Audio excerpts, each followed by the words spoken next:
ಸುದೇವಸುತಂ ದೇವಂ ಕಂಸಚಾಣೂರಮರ್ಧನಂ ದೇವಕೀ ಪರಮಾನಂದಂ ಕೃಷ್ಣಂ ವಂದೇ ಜಗದ್ಗುರುಂ ಶ್ರೀಕೃಷ್ಣಂ ವಂದೇ ಜಗದ್ಗುರುಂ. ಈ 15ನೇ ಅಧ್ಯಾಯ ಎಷ್ಟು ಸುಂದರವಾದ ಅಧ್ಯಾಯ ಅಂದ್ರೆ, ನಮ್ಮನ್ನ ನಾವು ನಮಗೆ ಪರಿಚಯ ಮಾಡಿಕೊಡುವಂತಹ ಅಧ್ಯಾಯ ಅಂದ್ರೆ ಖಂಡಿತವಾಗ್ಲೂ ತಪ್ಪಾಗೋದಿಲ್ಲ. ಅಂದ್ರೆ ಯಾಕೆ ನಮ್ಗೆ ಭಗವಂತ ಕಾಣಿಸ್ತಾ ಇಲ್ಲ? ಭಗವಂತ ಇದ್ದಾನೆ ಅಂತ ಗೊತ್ತು.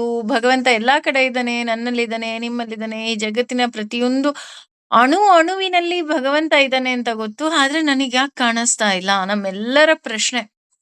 ಅದಕ್ಕೆ ಎಷ್ಟು ಸುಂದರವಾಗಿ ಉತ್ತರವನ್ನ ಕೊಡ್ತಾನಪ್ಪ ಅಂದ್ರೆ, ವಿಮೂಢರಿಗೆ ಭಗವಂತ ಕಾಣುವುದಿಲ್ಲ. ಅಂದ್ರೆ ಮೂಢ ಅಂದ್ರೆ ಮೂರ್ಖ ಅಂತ ಆಗತ್ತೆ. ವಿಮೂಢ ಅಂದ್ರೆ ತಪ್ಪು ತಿಳ್ಕೊಳ್ತಾ ಇದೀಯ, ಅದಕ್ಕೆ ನಿನಗೆ ಅರ್ಥ ಆಗ್ತಾ ಇಲ್ಲ, ಅದಕ್ಕೆ ನಾನು ಕಾಣಿಸ್ತಾ ಇಲ್ಲ. ಹಾಗಿದ್ರೆ ಹೇಗೆ ಕಾಣಿಸ್ತೀಯ ಭಗವಂತ? ನಾನು ನಿನ್ನ ನೋಡ್ಬೇಕು ಅಂದ್ರೆ ಇನ್ನೂ ನೀನು ಜ್ಞಾನ ಸಂಪಾದನೆ ಮಾಡಬೇಕು ಅನ್ನುವಂತಹ ಕಠುವಾದ ಸತ್ಯವನ್ನ ಭಗವಂತ ನಮಗೆ ಹೇಳ್ತಾ ಹೋಗ್ತಾನೆ. ಹೌದಾ? ಹಾಗಿದ್ರೆ ಇನ್ನು ನಾನು ಹೇಗೆಲ್ಲಾ ಜ್ಞಾನವನ್ನ ಸಂಪಾದನೆ ಮಾಡ್ಬೇಕಪ್ಪ? ನನ್ನ ಈ ಮೂರ್ಖತನ ಹೋಗಿ ಜ್ಞಾನದ ಬೆಳಕನ್ನ ನೀನೇ ಕೊಡಬೇಕು ಅಂತ ಕೇಳಿದಾಗ, ಅದಕ್ಕೂ ಸಹ ಇಲ್ಲಿ ಬಹಳ ಸುಂದರವಾಗಿ ಉತ್ತರವನ್ನ ಕೊಡ್ತಾ ಹೋಗ್ತಾನೆ ಭಗವಂತ. ಯತಂತಹ ಪ್ರಯತ್ನಿಸುತ್ತಿರುವವ ಯೋಗಿಗಳು ಕೂಡ ಏನಂ ಈ ಪಶ್ಯಂತಿ ನೋಡುತ್ತಾರೆ, ಆತ್ಮದಲ್ಲಿ ಅವಸ್ಥಿತಂ ನೆಲೆಸಿರುವವನು, ಯತಂತಹ ಪ್ರಯತ್ನಿಸುವವರು, ಅಪಿ ಆದರೂ, ಅಕೃತ ಆತ್ಮಾನಃ ಆತ್ಮ ಸಾಕ್ಷಾತ್ಕಾರ ಹೊಂದುವವರು ಇಲ್ಲ, ಏನಂ ಇದನ್ನು, ಪಶ್ಯಂತಿ ನೋಡುತ್ತಾರೆ, ಅಚೇತಸಃ ಅಂದ್ರೆ ಬೆಳೆಯದ ಮನಸ್ಸುಳ್ಳವರು ಅನ್ನೋ ಅರ್ಥ ಕೊಡ್ತಾ ಹೋಗ್ತಾನೆ ಭಗವಂತ. ಅಂದ್ರೆ ಏನ್ ಹೇಳ್ತಾ ಇದ್ದಾನಪ್ಪ ಇಲ್ಲಿ ಅಂತ ನೋಡೋದಾದ್ರೆ, ಯತಂತೋ ಯೋಗಿನಶ್ಚೈನಂ ಅಂದ್ರೆ ಹಿಂದೆ ಹೇಳಿದ ಹಾಗೆ ಸಿದ್ಧ ಪುರುಷರು ದೇವರನ್ನ ಕಾಣ್ತಾರೆ. ಅಂದ್ರೆ ಉದಾಹರಣೆ, ಭಗವಂತನನ್ನ ಯಾರ್ಯಾರು ನೋಡ್ತಾರೆ ಅಂದ್ರೆ, ದೇವರು ನೋಡ್ತಾರೆ, ದೇವಾನು ದೇವತೆಗಳು ಹಾಗೂ ಋಷಿ ಮುನಿಗಳು, ಸಿದ್ಧ ಪುರುಷರು, ಜ್ಞಾನ ಇರೋರು ಈ ರೀತಿ ಭಗವಂತನನ್ನ ನೋಡ್ತಾರೆ ಅಂತ ಹೇಳ್ತಾ ಹೋದ. ಅದಕ್ಕೆ ಭಗವಂತ ಸುಂದರವಾದ ಉದಾಹರಣೆ ಹೇಗೆ ಕೊಡ್ತಾನೆ ಅಂದ್ರೆ, ನಾವೆಲ್ಲ ದೇವಸ್ಥಾನಕ್ಕೆ ಹೋದ್ರೆ ದೇವರ ವಿಗ್ರಹವನ್ನ ನೋಡಿ ಅದರಲ್ಲೇ ಭಗವಂತ ಇದ್ದಾನೆ ಅಂತ ಅಂದ್ಕೊಂಡು ನಮಸ್ಕಾರ ಮಾಡ್ಕೊಂಡ್ ಬರ್ತೀವಿ ಅಲ್ವಾ? ಆದ್ರೆ ದೇವರ ವಿಗ್ರಹ ಕಂಡಾಗ ಅವರು ಅದರಲ್ಲಿ ದೇವರನ್ನ ಕಾಣ್ತಾ ಹೋಗ್ತಾರಂತೆ. ಇದಕ್ಕೆ ಸುಂದರವಾದ ಉದಾಹರಣೆ ಕೊಡಬೇಕು ಅಂದ್ರೆ ನಮ್ಮ ಕನಕದಾಸರ ಉದಾಹರಣೆನೆ ಕೊಡಬೇಕು. ಯಾಕೆ ಅಂದ್ರೆ ಕನಕದಾಸರು ಹೇಳ್ತಾ ಹೋಗ್ತಾರೆ, ಭಗವಂತ ನಮ್ಮೆಲ್ಲರಿಗೂ ಗೊತ್ತು, ಉಡುಪಿಗೆ ಹೋದಾಗ ಅವರಿಗೆ ದರ್ಶನ ಆಗೋದಿಲ್ಲ, ಭಗವಂತನೇ ತಿರುಗಿ ಅವನಿಗೆ ದರ್ಶನವನ್ನ ಕೊಡ್ತಾರೆ. ನಂತರ ಉಡುಪಿ ಮಠದಲ್ಲಿ ಅವರಿಗೆ ಪ್ರವೇಶ ಸಿಕ್ಕತ್ತೆ ಭಗವಂತನನ್ನ ನೋಡೋದಿಕ್ಕೆ. ಆಗ ಅಲ್ಲಿದ್ದವ್ರು ಕೇಳ್ತಾರೆ, ನೀವು ಭಗವಂತನನ್ನ ನೋಡಿದ್ರ, ಹೇಗಿದ್ದ ಅವನು ಅಂತ. ಆಗ ಅವ್ರು ಎಷ್ಟು ಸುಂದರವಾದ ಉತ್ತರ ಕೊಡ್ತಾರೆ ಅಂದ್ರೆ, ಅವನು ನಲಿದು ಕುಣಿಯುತ್ತಿದ್ದ ಅಂತ ಹೇಳ್ತಾರೆ. ಅಂದ್ರೆ ಅವನು ನೃತ್ಯ ಮಾಡ್ತಾ ಇದ್ದ, ಅಷ್ಟು ಖುಷಿಯಾಗಿದ್ದ ಭಗವಂತ ಅಂತ. ಆದ್ರೆ ನಮಗೆ ಹೇಗಿದ್ದಾನೆ ಅಂತ ಕೇಳಿದ್ರೆ, ಹೌದಾ ಅವನ್ ಕಡ್ಗೋಲ್ ಇಟ್ಕೊಂಡಿದ್ದಾನೆ, ಅವನ್ ನಿಂತ್ಕೊಂಡಿದ್ದ, ನಾವ್ ನೋಡಿದ್ವಿ, ಯಾರೋ ದಬ್ಬಿದ್ರು, ಜಸ್ಟ್ ವಿ ಸಾ ದಟ್. ಅಂದ್ರೆ ಆ ವಿಗ್ರಹ ಹೇಗಿದೆ ಹಾಗೆ ನಾವು ನೋಡ್ತೀವಿ. ಆದ್ರೆ ಕನಕದಾಸರಿಗೆ ಆ ವಿಗ್ರಹದಲ್ಲಿ ಭಗವಂತ ನೃತ್ಯ ಮಾಡ್ತಾ ಇರೋದು ಕಾಣಿಸ್ತಂತ.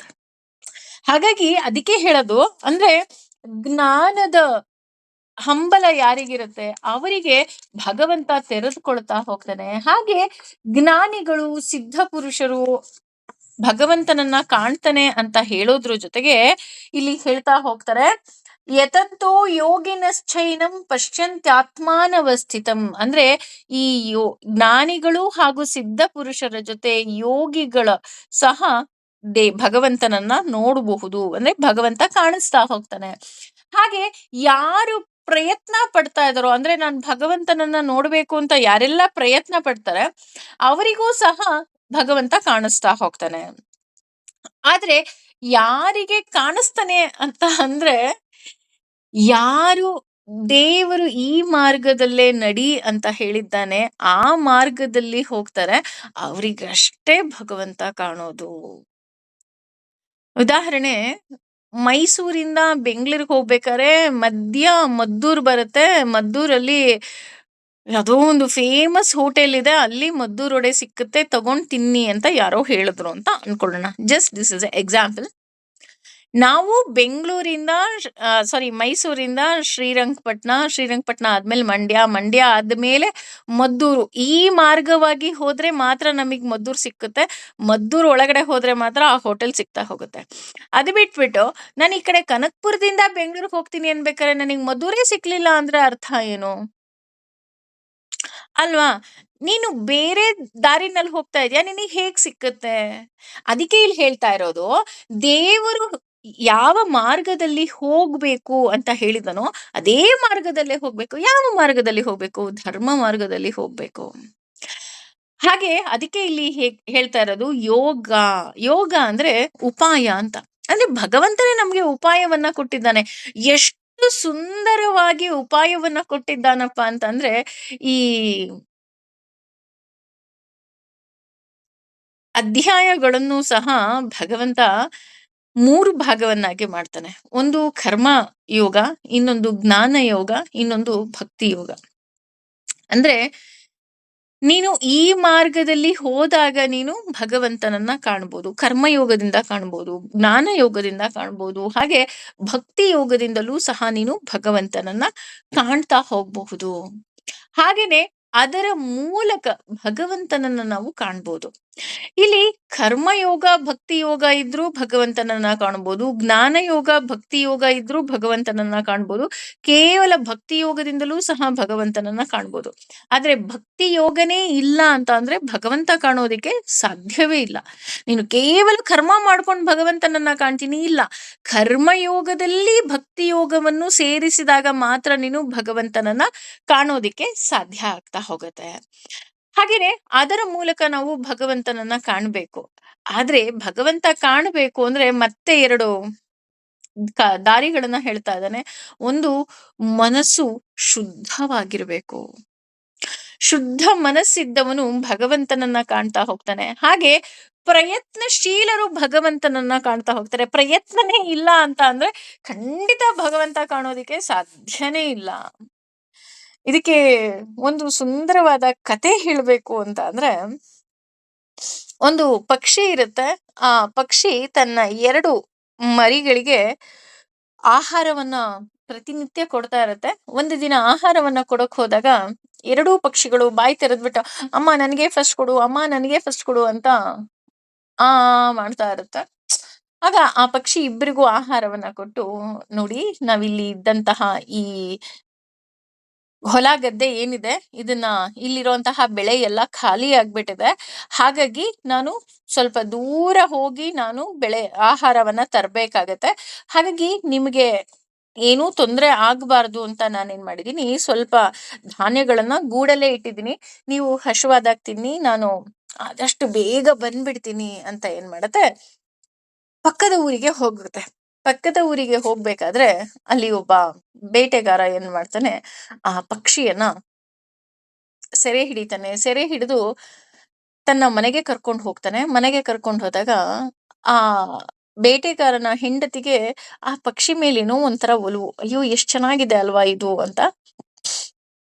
ಆದ್ರೆ ಅವಳು ಪ್ರತಿನಿತ್ಯದ ಕೆಲಸವನ್ನ ಮುಗಿಸಿ ರಾತ್ರಿ ಮಲ್ಕೊಂಡ್ಬಿಡ್ತಾಳೆ. ರಾತ್ರಿ ಮಲ್ಕೊಂಡಾಗ ನಾರಾಯಣ ನಾರಾಯಣ ನಾರಾಯಣ ಅನ್ನುವಂತಹ ಶಬ್ದ ಕೇಳ್ತಾ ಇರುತ್ತೆ. ಇವಳಿಗೆ ಆಶ್ಚರ್ಯ ಆಗುತ್ತೆ. ನಮ್ಮ ಮನೆಯಲ್ಲಿ ದೇವರ ನಾಮ ಹೇಗ್ ಬಂತು ಅಂತ ಅನ್ಬಿಟ್ಟು ಹೋದಾಗ ಆ ಪಕ್ಷಿ ನಾರಾಯಣ ನಾರಾಯಣ ನಾರಾಯಣ ಅಂತ ಹೇಳ್ತಿರುತ್ತೆ. ಆಗ ಅವಳು ಕೇಳ್ತಾಳೆ, ನೀನು ನನ್ನ ಮನೇಲಿದ್ಯಾ ಅಂದ್ರೆ ನಮಗೆ ಭಕ್ತಿ ಅಂದ್ರೆ ಏನು, ಭಗವಂತ ಅಂದ್ರೆ ಏನು ಅಂತ ನಮಗೆ ಗೊತ್ತೇ ಇಲ್ಲ. We are not having any idea. ನೀನು ಭಗವಂತನನ್ನ ಸ್ಮರಿಸ್ತಾ ಇದೆಯಲ್ಲ, ಹೇಗೆ ಸ್ಮರಿಸ್ತಾ ಇದೀಯಾ? ಆಗ ಆ ಪಕ್ಷಿ ಹೇಳುತ್ತೆ, ನನಗೆ ಭಗವಂತನ ಮೇಲೆ ಪೂರ್ತಿ ನಂಬಿಕೆ ಇದೆ. ಆ ಒಂದು, ನನಗೇನಾದ್ರೂ ಪರವಾಗಿಲ್ಲ, ಭಗವಂತ ನನ್ನ ಮಕ್ಕಳನ್ನ ಕಾಪಾಡ್ತಾನೆ ಅನ್ನೋ ನಂಬಿಕೆ ನನ್ನಲ್ಲಿದೆ. ಹಾಗಾಗಿ ನಾನು ಭಗವಂತನ ನಾಮಸ್ಮರಣೆ ಮಾಡ್ತಾ ಇದ್ದೀನಿ.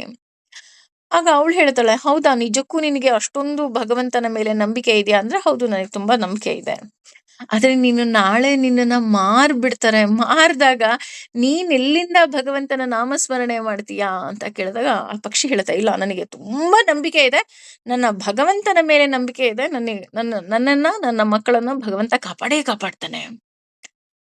ಆ ರೈತ ಬೆಳಗ್ಗೆ ಎದ್ದೇಳ್ತಾನೆ. ಅವನು ಆ ಆ ಪಕ್ಷಿಯನ್ನ ಸಂತೆಗೆ ಮಾರೋದಿಕ್ಕೆ ತಗೊಂಡ್ ಹೋಗ್ತಾನೆ. ತಗೊಂಡ್ ಹೋಗ್ಬೇಕಾರೆ ಇವಳಿಗೆ ಕುತೂಹಲ ಇರುತ್ತಲ್ಲ, ಭಗವಂತ ಆ ಪಕ್ಷಿಯನ್ನ ಹೇಗೆ ಕಾಪಾಡ್ತಾನೆ ಅಂತ. ಹಾಗಾಗಿ ನಾನು ಬರ್ತೀನಿ ಅಂತ ಅವಳು ಹೋಗ್ತಾಳೆ. ಹೋದಾಗ ಯಾರೋ ಒಬ್ಬ ಕಸಾಯಿ ಖಾನೆ ಅವನು ಆ ಪಕ್ಷಿಯನ್ನ ತಗೊಳ್ತಾನೆ. ತಗೊಂಡು ಇನ್ನೇನು ಬಲಿ ಕೊಡೋದಿಕ್ಕೆ ರೆಡಿ ಮಾಡ್ತಾನೆ. ಬಲಿ ಕೊಡೋದಿಕ್ಕೆ ರೆಡಿ ಮಾಡಿದ ತಕ್ಷಣ ಆ ಪಕ್ಷಿ ನೃತ್ಯವನ್ನ ಮಾಡೋದಿಕ್ ಶುರು ಆಗುತ್ತಂತೆ. ಇವಳಿಗೆ ಇನ್ನೂ ಆಶ್ಚರ್ಯ ಆಗೋಗುತ್ತೆ. ಅಲ್ಲ ನೀನು ಸಾಯ್ತಾ ಇದೀಯ. ನೀನ್ ಸಾಯ್ತಾ ಇದ್ರೆ ನಿನಗೆ ದುಃಖ ಇಲ್ವಾ? ನೀನು ಡ್ಯಾನ್ಸ್ ಮಾಡ್ತಾ ಇದೀಯಲ್ಲ. ಆ ಪಕ್ಷಿ ಹೇಳತ್ತಂತೆ, ನನ್ನ ಸಾವು ಹತ್ರ ಬಂದಿದೆ ಅಂದ್ರೆ ಅಲ್ಲಿಗೆ ಅರ್ಥ ಭಗವಂತ ನನ್ನ ಪಕ್ಷಿಗಳನ್ನ ರಕ್ಷಣೆ ಮಾಡ್ತಾ ಇದ್ದಾನೆ ಅಂತ. ನನಗ್ ಬೇಕಾಗಿದ್ದಿದ್ದು ಅದನ್ನೇ. ಹಾಗಾಗಿ ನನಗೆ ಸಾವು ಬಂದ್ರು ನನಗೇನೂ ಇಲ್ಲ. ನಾನು ಖುಷಿಯಾಗಿರ್ತೀನಿ. ಇನ್ನೇನು ಆ ಕಸಾಯಿ ಖಾನೆಯವನು ಆ ಪಕ್ಷಿನ ಕೊಲ್ಲಬೇಕು ಅನ್ನೋಷ್ಟರಲ್ಲಿ ಒಬ್ಬ ಯುವತಿ ಬಂದು ತಡಿ ತಡಿ ನಾನ್ ನಿನಗೆ ದುಡ್ಡು ಕೊಟ್ಟು ಈ ಪಕ್ಷಿಯನ್ನ ನಾನು ತಗೊಳ್ತೇನೆ. ನೀನ್ ಇದನ್ನ ಕಡಿಬೇಡ. ಆಯ್ತು ನನಗೆ ನನಗೆ ದುಡ್ಡು ಬಂದ್ರೆ ಸಾಕು ಅಂತ ಅಂದ್ಬಿಟ್ಟು, "ನಿನಗ್ ಹೇಗ್ ಗೊತ್ತಾಯ್ತು ನಾನು ಈ ಪಕ್ಷಿಯನ್ನ ಸಾಯಿಸ್ತಾ ಇದ್ದೀನಿ?" ಅಂತ ಕಸಾಯಿ ಖಾನೆ ಅವ್ನು ಕೇಳ್ತಾನೆ. ಆಗ ಅವಳು ಹೇಳ್ತಾಳೆ, "ನನ್ನ ಮಗುಗೆ ಮಾತು ಬರಲ್ಲ. ಹಾಗಾಗಿ ನಾನು ಒಬ್ಬ ಸಾಧುಗಳ ಬಳಿ ಹೋದಾಗ ಆ ಸಾಧುಗಳು ಹೇಳಿದ್ರು, 'ಇಲ್ಲಿ ಒಂದು ಪಕ್ಷಿ ಕೊಲ್ತಾ ಇದಾರೆ. ನೀನ್ ಅದನ್ನ ಏನಾದ್ರೂ ಸಮಯಕ್ಕೆ ಸರಿಯಾಗಿ ಹೋಗಿ ರಕ್ಷಣೆ ಮಾಡಿದ್ರೆ, ಆ ಪಕ್ಷಿ ಏನು ನೀರ್ ಕುಡ್ದಿರುತ್ತೆ, ಆ ನೀರನ್ನ ನಿನ್ ಮಗುಗೆ ಕುಡ್ಸಿದ್ರೆ ಸಾಕು, ನಿನ್ನ ಮಗುಗೆ ಮಾತು ಬರುತ್ತೆ' ಅಂತ. ಹಾಗಾಗಿ ಭಗವಂತನ ದಯೆಯಿಂದ ನನ್ನ ಮಗುಗೆ ಮಾತು ಬರ್ಲಿ ಅಂತ ನಾನಿಲ್ಲಿ ಓಡ್ ಬಂದೆ. ಸದ್ಯ ಈ ಪಕ್ಷಿ ಸುರಕ್ಷಿತವಾಗಿದೆ ಅಂತ ಅಂದ್ರೆ, ನಾನು ನನ್ನ ಮಗುಗೆ ಮಾತು ಬರುತ್ತೆ, ಭಗವಂತ ನನಗೆ ಒಳ್ಳೇದ್ ಮಾಡ್ತಾನೆ ಅನ್ನೋ ನಂಬಿಕೆ ಇದೆ ಅಂತ ಅವಳು ಹೇಳ್ತಾಳಂತೆ. ತಕ್ಷಣ ಆ ಪಕ್ಷಿಯನ್ನ ದುಡ್ಡು ಕೊಟ್ಟು ತಗೊಂಡು ಅದನ್ನ ಹಾರೋದಿಕ್ಕೆ ಬಿಡ್ತಾಳೆ. ಆ ಪಕ್ಷಿ ಧನ್ಯತಾ ಭಾವದಿಂದ ತನ್ನ ಗೂಡನ್ನ ಸೇರ್ತಾಳೆ. ಇದನ್ನೆಲ್ಲ ನೋಡಿದಂತಹ ಆ ಕಸಾಯಿ ಖಾನೆ ಅವನು, ಹಾಗೆ ಆ ಬೇಟೆಗಾರ ಹಾಗೂ ಆ ಬೇಟೆಗಾರನ ಹೆಂಡತಿ, ಅವರಿಗೆ ಭಕ್ತಿ ಅಂದ್ರೆ ಏನೋ ಗೊತ್ತಿಲ್ಲ, ಭಗವಂತ ಅಂದ್ರೆ ಏನೋ ಗೊತ್ತಿಲ್ಲ. ಆದ್ರೆ ಇದನ್ನ ಸಾಕ್ಷಿ ರೂಪವಾಗಿ ಅವರೇ ಕಣ್ಣಿನಿಂದ ನೋಡಿದ್ರಿಂದ ಅವರು ಸಹ ಅವರು ಮಾಡುತ್ತಿದ್ದ ಎಲ್ಲ ಕೆಲಸವನ್ನ ಬಿಟ್ಟು, ಅಂದ್ರೆ ಈಗ ಕಸಾಯಿಖಾನೆ ಮಾಡ್ತಾ ಇರೋ ತಪ್ಪು ಕೆಲಸ ಹಾಗೂ ಆ ಬೇಟೆಗಾರ ಮಾಡ್ತಾ ಇರೋದು ಸಹ ತಪ್ಪು ಕೆಲಸ ಆಗಿರೋದ್ರಿಂದ ಅದನ್ನ ಬಿಟ್ಟು ಒಳ್ಳೆ ಮಾರ್ಗದಲ್ಲಿ ನಡೆದು ನಾವು ಸಹ ಭಗವಂತನನ್ನ ಸೇರ್ತೀವಿ ಅನ್ನುವಂತಹ ಒಂದು ಹೊಸ ಮಾರ್ಗವನ್ನ ಅವರು ಹಿಡಿತಾ ಹೋಗ್ತಾರಂತೆ. ಅಂದ್ರೆ ಇಲ್ಲಿ ಅರ್ಥ ಏನು ಅಂದ್ರೆ, ನಾವು ಕಂಪ್ಲೀಟ್ ಯಾವಾಗ ನಾವು ಭಗವಂತನಿಗೆ ಸರೆಂಡರ್ ಆಗ್ತೀವಿ, ಆ ಪಕ್ಷಿ ಹೇಳೋದು ಅದೇನೆ. ನಾವು ಯಾವುದೇ ಪರಿಸ್ಥಿತಿಯಲ್ಲಿ ಇದ್ರೂ ಸಹ ಭಗವಂತ ಇದಾನೆ ಅನ್ನೋದನ್ನ ಮಾತ್ರ ನಾವ್ ಯಾವ ಕಾರಣಕ್ಕೂ ಮರಿಬಾರ್ದು. ಕಸಾಯಿ ಖಾನೆಯಲ್ಲಿ ಇನ್ನೇನ್ ಸಾಯ್ತಾ ಇದೆ ಅನ್ಬೇಕಾದ್ರೂ ಆ ಪಕ್ಷಿ ಎಷ್ಟು ಖುಷಿಯಾಗಿರುತ್ತೆ. ನನ್ ಮಕ್ಳನ್ ಕಾಪಾಡ್ತಾನೆ ಭಗವಂತ. ನೋಡಿ, ಆ ಪಾಸಿಟಿವ್ ಏನಿತ್ತು ಅದ್ರಿಂದಲೇ ಆ ಪಕ್ಷಿ ಬಿಡುಗಡೆ ಆಯ್ತು. ತನ್ನ ಮರಿಗಳನ್ನ ತಾನೇ ನೋಡ್ಕೊಳ್ಳೋ ಹಾಗಾಯ್ತು ಅಲ್ವಾ? ಹಾಗೆ ಇಲ್ಲಿ ನಾವು ಪ್ರಯತ್ನಶೀಲರಾಗಿರ್ಬೇಕು. ಇಲ್ಲ ಭಗವಂತ ನನ್ ಜೊತೆ ಇದ್ದೇ ಇದ್ದಾನೆ. ಯಾವಾಗ ನನಗೆ ಶುದ್ಧ ಮನಸ್ಸಿದ್ದು ನಾನು ಪ್ರಯತ್ನನೇ ಪಡ್ಲಿಲ್ಲ ಭಗವಂತ ಬೇಕು ಅಂತ ಅಂದ್ರೆ, ಅಲ್ಲಿ ನನಗೆ ಭಗವಂತ ಕಾಣೋದಿಕ್ಕೆ ಹೇಗೆ ಸಾಧ್ಯ? ಅದಕ್ಕೆ ಈ ಪುಟ್ಟ ಕಥೆ ಹೇಳಿದ್ದು. ಅದೇ ಮುಂದುವರೆದು ಹೇಳ್ತಾ ಹೋಗ್ತಾನೆ. ಯತಂತೋ ಪ್ರಕೃತ್ಯಾತ್ಮಾನಃ ನೈನಂ ಪಶ್ಯಂತಿ ಚೇತಸಃ. ಅಂದ್ರೆ ದೇವರನ್ನ ನೋಡ್ಬೇಕು ಅಂದ್ರೆ ಪ್ರಯತ್ನ ಪಟ್ಟವರಿಗೆಲ್ಲ ದೇವ್ರು ಕಾಣ್ತಾನ? ಹಾಗಿದ್ರೆ ಆ ಪಕ್ಷಿ ಪ್ರಯತ್ನ ಪಡ್ತಲ್ಲ, ಆ ಪಕ್ಷಿಗೆ ಭಗವಂತ ಕಂಡ. ಆ ಇವಳು ಬೇಟೆಗಾರನ ಹೆಂಡತಿ ಇದ್ಲಲ್ಲ, ಅವಳು ಸಹ ಪ್ರಯತ್ನ ಪಡ್ತಾ ಇದ್ದಾಳೆ. ಹಂಗೆ ಅವ್ರಿಗೆಲ್ಲ ಭಗವಂತ ಕಾಣಿಸ್ಬಿಡ್ತಾನ ಅಂದ್ರೆ ಇಲ್ಲ. ಅವರಿಗೆಲ್ಲ ಭಗವಂತ ಕಾಣಿಸೋದಿಕ್ ಸಾಧ್ಯ ಇಲ್ಲ. ಯಾಕೆ? ಯಾಕೆ ಅಂದ್ರೆ ದೇವ್ರನ್ನ ನೋಡ್ಬೇಕು ಅನ್ನೋ ಆಸೆಯೇ ಪ್ರಯತ್ನ ಇದ್ರೆ ಅಷ್ಟೇ ಸಾಲೋದಿಲ್ಲ. ಮನಸ್ಸಿನಲ್ಲಿ ಬೇಡದ ಆಸೆಗಳು ನೀನು ತೆಗೆದು ಹಾಕಬೇಕು. ನಾನು ಪೂಜೆ ಮಾಡ್ತಾ ಇರ್ತೀನಿ, ಪುನಸ್ಕಾರ ಮಾಡ್ತಾ ಇರ್ತೀನಿ, ಇನ್ನೊಂದು ಮಾಡ್ತಾ ಇರ್ತೀನಿ, ಮತ್ತೊಂದು ಮಾಡ್ತಾ ಇರ್ತೀನಿ. ಅದ್ರ ಮಧ್ಯ ಬೇಡದ ಆಸೆಗಳು. ಅಯ್ಯೋ! ನಾನಿವತ್ತು ಏನೋ ತಗೋಬೇಕು, ನನ್ನ ಮಕ್ಳಿಗೆ ಇನ್ನೇನೋ ಆಗ್ಬೇಕು ಅಲ್ವಾ? ನಾವೆಲ್ಲರೂ ಒಂದು ಮೋಹಕ್ಕೆ ಸಿಕ್ಕಾಕೊಂಡ್ಬಿಟ್ಟಿದೀವಿ. ಅದಕ್ಕಿಂತ ಹೆಚ್ಚಾಗಿ ತ್ರಿಗುಣಗಳಿಂದ ನಮ್ಮನ್ನ ಭಗವಂತ ಬಂಧಿಸ್ಬಿಟ್ಟಿದ್ದಾನೆ. ನಾವು ಏನು ಇದನ್ನ ಬಿಡೋದಕ್ಕೆ ಸಾಧ್ಯನೇ ಇಲ್ಲ. ಅದಕ್ಕೆ ಇಲ್ಲಿ ಹೇಳ್ತಾ ಇದ್ದಾರೆ, ನೀನು ಪ್ರಯತ್ನ ಪಟ್ಟಾಗೆಲ್ಲ ನಿನಗೆ ಭಗವಂತ ಕಾಣಿಸ್ತಾನ ಅಂದ್ರೆ ಇಲ್ಲ. ಪ್ರಯತ್ನ ಪಟ್ರೆ ಭಗವಂತನನ್ನ ಕಾಣೋದಿಕ್ ಸಾಧ್ಯ ಇಲ್ಲ. ದೇವ್ರನ್ನ ನೋಡ್ಬೇಕು ಅಂತ ಅಂದ್ರೆ ಮನಸ್ಸಿನಲ್ಲಿ ಬೇಡದ ಆಸೆಗಳು ಇರಬಾರ್ದು. ಬೇಡದ ಆಸೆಗಳನ್ನ ನೀನು ಮನಸ್ಸಿನಿಂದ ಕಿತ್ತು ಹಾಕಬೇಕು. ಅಕೃತಾತ್ಮಾನ ಅಂದ್ರೆ ಇದೇ ಅಂದ್ರೆ ಅಂತಹವರು ದೇವರನ್ನ ನಾವು ಕಾಣಬಹುದು. ಅಂದ್ರೆ ಆಸೆಗಳೇ ಇಲ್ಲದ ಹಾಗೆ ಆಗೋದೇ ಮುಕ್ತಿ ನೋಡಿ. ಹಾಗಾಗಿ ನಾವು ಆಸೆಗಳೇ ಇಲ್ಲದ ಹಾಗೆ ನಾವು ಮಾಡ್ಕೋಬೇಕಾಗತ್ತೆ. ಇಲ್ಲ ಅಂತ ಅಂದ್ರೆ ಅಚೇತಸಃ ಅಂತ ಹೇಳ್ತಾ ಹೋಗ್ತಾರೆ. ಅಂದ್ರೆ ಬುದ್ಧಿ ಇಲ್ಲದವರು. ನಮಿಗ್ ಬುದ್ಧಿ ಇಲ್ಲ, ನಾವೆಲ್ಲ ಅಚೇತಸರೇ, ಚೇತನ ಮಾತ್ರ ಭಗವಂತ. ಆದ್ರೆ ನಮಗೆ ಯಾವಾಗ ಬುದ್ಧಿ ಇರೋದ್ರಿಲ್ಲ, ಆಗ ನನಗೆ ಭಗವಂತ ಕಾಣೋದಿಕ್ಕೆ ಸಾಧ್ಯ ಇಲ್ಲ. ಭಗವಂತ ಕಾಣಬೇಕು ಅಂತ ಅಂದ್ರೆ ಅಲ್ಲಿಗರ್ಥ ನನಗೆ ದೃಢವಾದ ನಿರ್ಧಾರ ಬೇಕು ಫಸ್ಟ್. ಏಕಾದಶಿ ವ್ರತ ಮಾಡ್ತೀಯಾ? ಏಕಾದಶಿ ವ್ರತ ಮಾಡೋದ್ರ ಜೊತೆಗೆ ನೀನು ಯಾವ ಏಕಾದಶಿಯನ್ನು ತಪ್ಪಿಸ್ಲೇಬಾರ್ದು. ಅಷ್ಟು ದೃಢ ನಿರ್ಧಾರ ನಿನ್ನಲ್ಲಿ ಇರಬೇಕು. ಅದನ್ನೇ ಇಲ್ಲಿ ಶಾಸ್ತ್ರಗಳು ಹೇಳ್ತಾ ಹೋಗುತ್ತೆ, ನಮ್ಗೆ ಒಂದು ಹಠ ಇರಬೇಕು ಅಂತ. ಹೌದು, ಕೆಲವೊಂದ್ಸಲ ಹಠ ತಪ್ಪು ಅಂತ ಅನ್ಸಿದ್ರು ಸಹ ಹಠ ಮಾಡಿದ್ರೇನೆ, ಮಗು ಹಠ ಮಾಡಿದ್ರೇನೆ ಅಮ್ಮ ಹೇಗೆ ಬರ್ತಾಳೋ, ಇಲ್ಲ ಅಂತ ಅಂದ್ರೆ ಇನ್ಯಾರೋ ಐಸ್ ಕ್ರೀಮ್ ಕೊಡ್ತಾರೆ, ಇನ್ಯಾರೋ ಚಾಕ್ಲೇಟ್ ಕೊಡ್ತಾರೆ, ನಾವು ಆ ಮಗು ಕತೆ ಕೇಳ್ಬಿಟ್ಟಿದೀವಿ. ಪದೇ ಪದೇ ಆ ಮಗುನ ಎಷ್ಟ್ ಸಲ ಕರ್ಕೊಂಬರೋದು ಅಲ್ವಾ? ಹಾಗೆ ನಮ್ಗೆ ಐಸ್ ಕ್ರೀಮು ಚಾಕ್ಲೇಟು ಆಸೆ ಇರೋ ಮಗು ಅಲ್ಲ. ನಮಗೆ ಅಮ್ಮನೇ ಬೇಕು ಅನ್ನೋ ಹಠ ಇರೋ ಮಗು ಆಗ್ಬೇಕು. ಆಗ ಮಾತ್ರ ನಾನು ಭಗವಂತನನ್ನ ಸೇರೋದಿಕ್ಕೆ ಸಾಧ್ಯ. ಭಗವಂತನನ್ನ ನೋಡ್ಬೇಕು ಅನ್ನೋ ಹಠ ನಿನ್ನಲ್ಲಿ ಇದ್ರೆ, ಹಠ ನಿನ್ನಲ್ಲಿ ಬಂದ್ರೆ ಈ ಜಗತ್ತಿನ ಆಸೆಗಳನ್ನ ನೀನು ಬಿಡ್ಬೇಕಾಗತ್ತೆ. ಹೇಗೆ ಅಂತ ಅಂದ್ರೆ ನಮ್ಮೆಲ್ರಿಗೂ ಗೊತ್ತು, ಒಂದು ಲಾಕ್, ಒಂದು ಕೀ ಇದೆ ಅಂತ ಅಂದ್ರೆ ಅದನ್ನ ರೈಟ್ ಸೈಡ್ ತಿರ್ಗ್ಸಿದ್ರೆ ಲಾಕ್ ಆಗತ್ತೆ, ಲೆಫ್ಟ್ ಸೈಡ್ ತಿರ್ಗ್ಸಿದ್ರೆ ಅನ್ಲಾಕ್ ಆಗತ್ತೆ ಅಲ್ವಾ? ಅದೇ ಕೀ, ಅದೇ ಬೀಗ. ಒಂದು ಕಡೆ ತಿರ್ಗ್ಸಿದ್ರೆ ಲಾಕ್ ಆಗತ್ತೆ, ಇನ್ನೊಂದು ಕಡೆ ತಿರ್ಗ್ಸಿದ್ರೆ ಅನ್ಲಾಕ್ ಆಗತ್ತೆ ಅಲ್ವಾ? ಅದೇ ರೀತಿ ಇಲ್ಲಿ ನಾನು ಜಗತ್ತಿನ ಕಡೆ ತಿರುಗಿಸ್ತಾ ಇದ್ದೀನಿ ಆ ಕೀನ ಅಂದ್ರೆ ನಿನ್ನಿಂದ ದೇವರನ್ನ ದೂರ ಆಗ್ತಾ ಹೋಗ್ತಾನೆ. ನಿನಗೆ ದೇವ್ರು ಬೇಕಾ? ಹಾಗಿದ್ರೆ ನೀನು ದೇವರ ಕಡೆ ತಿರುಗಿಸ್ತಿದ್ಯಾ ಅಂದ್ರೆ ನೀನು ನಿನ್ನ ಜಗತ್ತಿನ ಆಸೆಗಳನ್ನ ನೀನು ಬಿಡ್ಬೇಕಾಗತ್ತೆ. ಮನಸ್ಸಿನ ಆಸೆ ಆಕಾಂಕ್ಷೆಗಳನ್ನ ಬಿಟ್ಟಾಗ ಮಾತ್ರ ಭಗವಂತ ನಿನಗೆ ಕಾಣೋದಿಕ್ಕೆ ಸಾಧ್ಯ. ಇಲ್ಲಿ ಆಸೆಗಳನ್ನ ಬಿಡು, ಆಕಾಂಕ್ಷೆಗಳನ್ನ ಬಿಡು ಅಂತ ಹೇಳ್ತಿದ್ದಾನೆ ಭಗವಂತ, ವಿನಃ ನಿನ್ನ ಕರ್ತವ್ಯವನ್ನ ಬಿಡು ಅಂತ ಎಲ್ಲೂ ಹೇಳೇ ಇಲ್ಲ. ಹಾಗಾಗಿ ಮೊದಲು ದೇವರನ್ನ ಕಾಣ್ಬೇಕಾ? ಫಸ್ಟ್ ಪಾಯಿಂಟ್ ಇಂದ್ರಿಯ ನಿಗ್ರಹ ಇರಬೇಕು. ಎರಡನೇದು ಮನಸ್ಸಿನ ನಿಗ್ರಹ ಇರಬೇಕು. ಆಗ ಮಾತ್ರ ನಾನು ದೇವರನ್ನ ಕಾಣೋದಿಕ್ಕೆ ಸಾಧ್ಯ. ಅದನ್ನೇ ಇಲ್ಲಿ ಶಾಸ್ತ್ರ ಹೇಳ್ತಾ ಹೋಗುತ್ತೆ. ಆ ದೇವರ ಬಗ್ಗೆ ತಿಳ್ಕೊಳ್ಳೋದು ಅಥವಾ ದೇವರ ಬಗ್ಗೆ ಹೇಳೋದು ಜೀವನೋಪಾಯಕ್ಕಲ್ಲ. ಎಷ್ಟೋ ಜನ ಇವತ್ತು ಮಾಡ್ತಾ ಇರೋದೇನು ಅಂದ್ರೆ ಭಗವಂತನ ಬಗ್ಗೆ ತಿಳ್ಕೊಂಡಿರ್ತಾರೆ, ಶಾಸ್ತ್ರಗಳ ಬಗ್ಗೆ ತಿಳ್ಕೊಂಡಿರ್ತಾರೆ, ಪುರಾಣಗಳ ಬಗ್ಗೆ ತಿಳ್ಕೊಂಡಿರ್ತಾರೆ. ಅದನ್ನೆಲ್ಲ ತನ್ನ ಜೀವನೋಪಾಯಕ್ಕೆ ಅವರು ಬಳಸ್ತಾ ಇದ್ದಾರೆ ಅಂತ ಅಂದ್ರೆ ಅಲ್ಲಿಗರ್ಥ ಅವರಿಗೆ ಭಗವಂತ ಸಾಕ್ಷಾತ್ಕಾರ ಆಗೋದಿಕ್ಕೆ ಸಾಧ್ಯನೇ ಇಲ್ಲ. ಯಾಕೆ ಸಾಧ್ಯ ಇಲ್ಲ? ಜೀವನೋಪಾಯ ಮಾಡ್ತಾ ಇದಾರಲ್ಲ ಅದ್ರಿಂದ. ಭಗವಂತನ ನಾಮ ಇರೋದು ಅವರ ಜೀವನೋಪಾಯಕ್ಕೆ ಅಲ್ಲ, ಅವರ ಆಸೆ ಆಕಾಂಕ್ಷೆಗಳನ್ನ ಪೂರ್ತಿ ಮಾಡ್ಕೊಳ್ಳೋದಿಕ್ಕೆ ಖಂಡಿತವಾಗ್ಲೂ ಅಲ್ಲ. ಹಾಗಿದ್ರೆ ಭಗವಂತ ಇರೋದೇನಕ್ಕೆ? ಭಗವಂತ ಇರೋದು ಮುಕ್ತಿಗಾಗಿ. ನೋಡಿ, ಭಗವಂತ ಬೇಕು ಅಂದ್ರೆ ನಮ್ಮ ಇಂದ್ರಿಯ ನಿಗ್ರಹ ಇರಬೇಕು, ಮನಸ್ಸಿನ ನಿಗ್ರಹ ಇರಬೇಕು.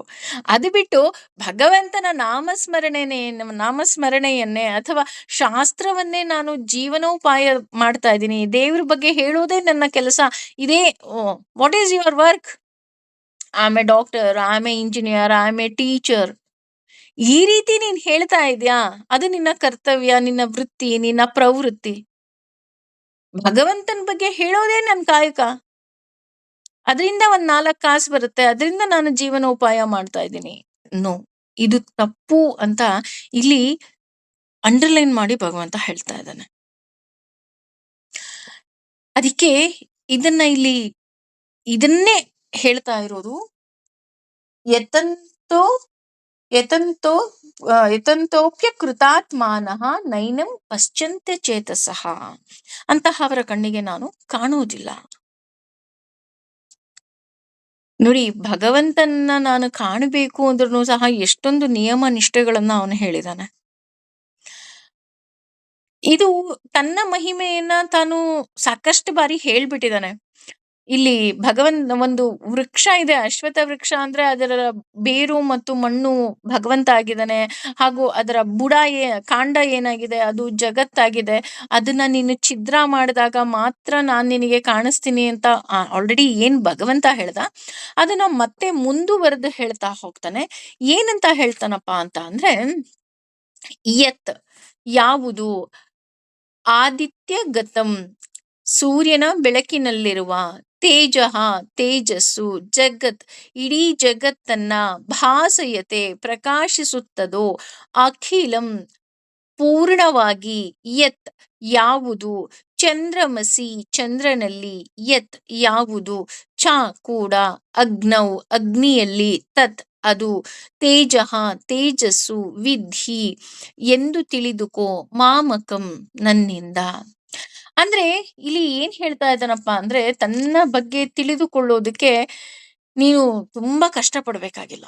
ನೀನ್ ತುಂಬಾ ಕಷ್ಟ ಪಡ್ಬೇಡ. ನನ್ನ ಬಗ್ಗೆ ತಿಳ್ಕೊಬೇಕು, ಈಗ ಯಾರೋ ಒಬ್ಬ ವ್ಯಕ್ತಿ ಬಗ್ಗೆ ತಿಳ್ಕೊಬೇಕಂದ್ರೆ ನಾವು ಎಷ್ಟೊಂದು ಕಷ್ಟ ಪಡ್ತೀವಲ್ಲ. ಉದಾಹರಣೆ, ಒಂದು ಗಂಡು ಹುಡುಕ್ಬೇಕು, ಒಂದ್ ಹೆಣ್ಣು ಹುಡುಕ್ಬೇಕು ಅಂದಾಗೆಲ್ಲ ನಾವು ಎಷ್ಟೊಂದು ಕಷ್ಟ ಪಡ್ತೀವಿ. ಅವ್ರ ಬಗ್ಗೆ ಫುಲ್ ಡೀಟೇಲ್ಸ್ ಎಲ್ಲ ಎಷ್ಟೊಂದು ಕಷ್ಟಪಟ್ಟು ನಾವು ತಿಳ್ಕೊಂತೀವಿ. ಹೌದಾ? ಆ ರೀತಿ ನಾನ್ ಕಷ್ಟ ಪಡ್ಬೇಕಾ ಅಂದ್ರೆ,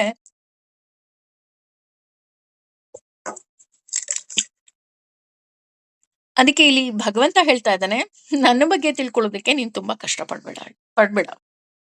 ತುಂಬಾ ಸುಲಭ ನನ್ನ ಬಗ್ಗೆ ತಿಳ್ಕೊಳ್ಳೋದು.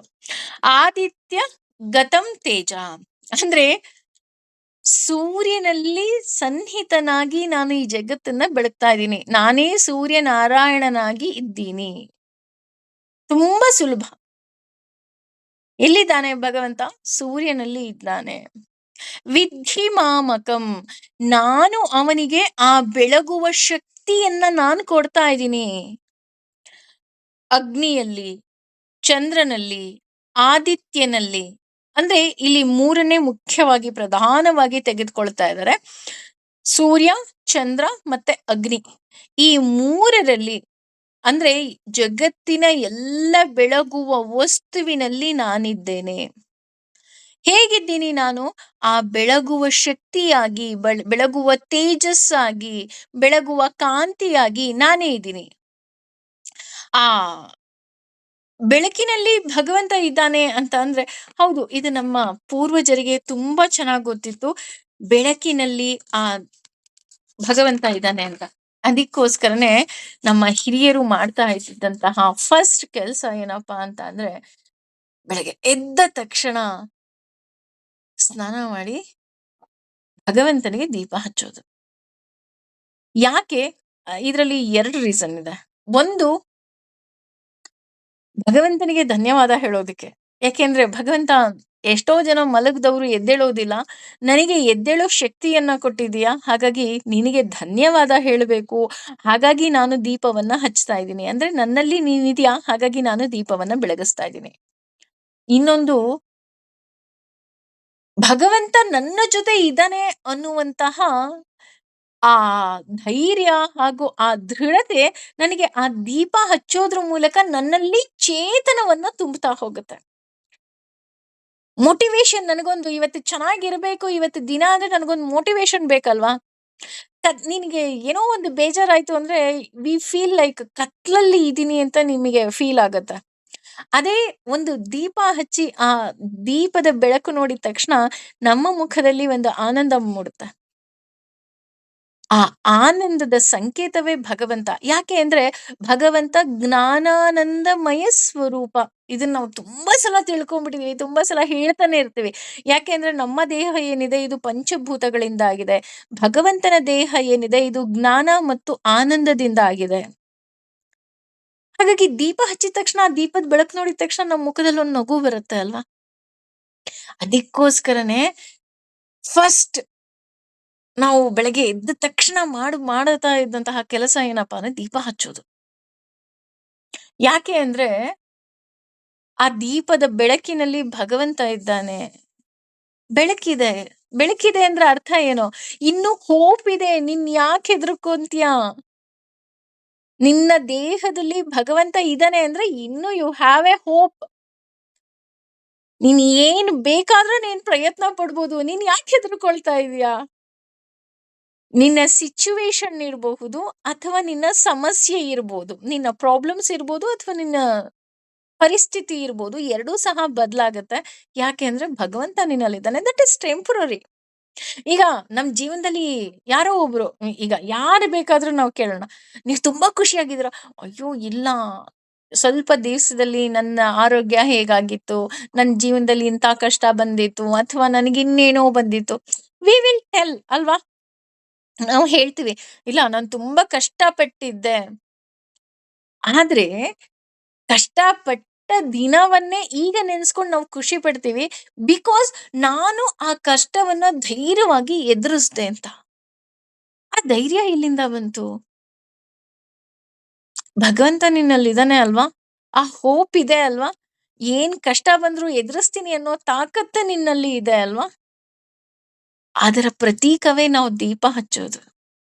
ನೋಡಿ, ನಾವು ಯಾವಾಗ ಇದನ್ನೆಲ್ಲ ನಮ್ಮ ಮಕ್ಕಳಿಗೆ ಹೇಳ್ತೀವಿ, "ಮಕ್ಳ ದೀಪ ಹಚ್ಚಬೇಕು" ಅಂದ್ರೆ ನಾವೇನ್ ಮಾಡ್ತೀವಿ ಮಕ್ಳಿಗೆ, "ಏ ದೀಪ ಹಚ್ಚು, ದೀಪ ಹಚ್ಚು."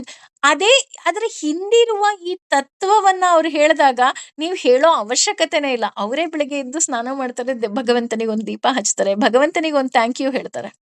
ಯಾಕೆ ನಮ್ಮಲ್ಲಿ ಈ ಪದ್ಧತಿಗಳೆಲ್ಲ ನಾಶ ಆಗ್ತಾ ಇದೆ ಅಂದ್ರೆ, ಈ ಹಿನ್ನೆಲೆಯನ್ನ ನಾವು ಹೇಳದೇ ಇರೋದೇ ಇದಕ್ಕೆ ಮುಖ್ಯ ಕಾರಣ. ಅಲ್ವಾ? ಹಾಗಾಗಿ ಇವತ್ತಿಂದ ನಮ್ಮನೇಲಿ ನಾವ್ ಯಾಕ್ ದೀಪ ಹಚ್ತೀವಿ ಅಂತ ಹೇಳೋಣ.